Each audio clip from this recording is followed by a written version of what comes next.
Mina olen Maria Ehrenberg. Ja mina olen Joosep Uus. Ja meie oleme Noortestuudio juhendajad.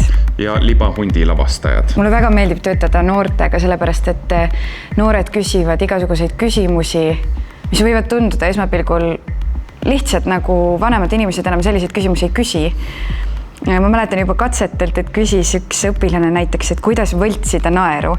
Ja siis me täiskasvanud näitleja kunagi sellist küsimust ei küsi, aga meie peame vastama neile ja seega ka enda jaoks mingeid asju läbi mõtlema, et kas see on see, mis me teeme, kas me näiteks võltsime teatris või kas me leiame üles selle päris mingisuguse impulsi, mille pealt tekib naer või et hästi tihti saab vastata mingitele küsimustele, millele vastamise käigus tegelikult ise endale tuleb ka meelde, et miks me ei küsi rohkem selliseid lihtsaid küsimusi vahel?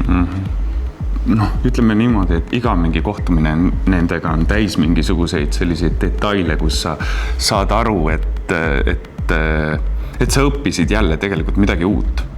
Keeruline on midagi välja nagu niimoodi tuua, aga see on kogu aeg mingi selline balanss selle vahel, et kuidas sa kõik, mis sa ütled, nad korjavad selle kohe üles, eks ole.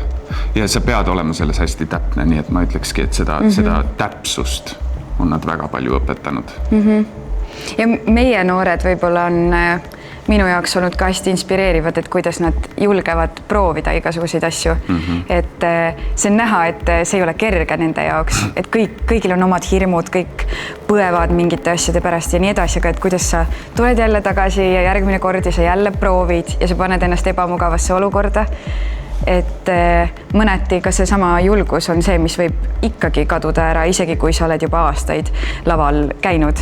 Aga noortel on see kuidagi mingisugune sisemine tuli on nii tugev, et sellest tuleb ka see enda ületamine iga kord.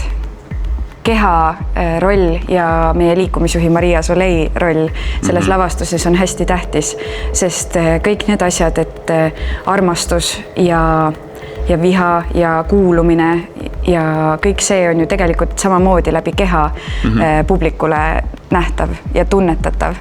Et me oleme palju sellega tegelenud ja läbi selle, ma arvan, avanevad mingid teised kihid ja me oleme tõesti võtnud Kitzbergi näidendist paar osa isegi välja ja loonud sellele mingi füüsilise vaste.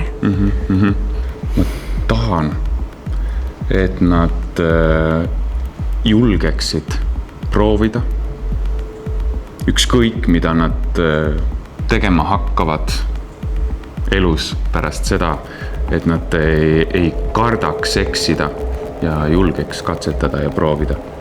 Et ma tahaksin, et nad jätkaksid otsingut sellest, et mida keegi ise tahab väljendada, mille eest ta tahab maailmas seista, et kes ma olen, et see kuidagi ainulaadne isikupära igast inimesest, et see ei kaoks ära kuidagi kogu maailma tuulte sees, et see oleks minu unistus, aga võib-olla see on naiivne unistus, aga ma loodan, et mitte.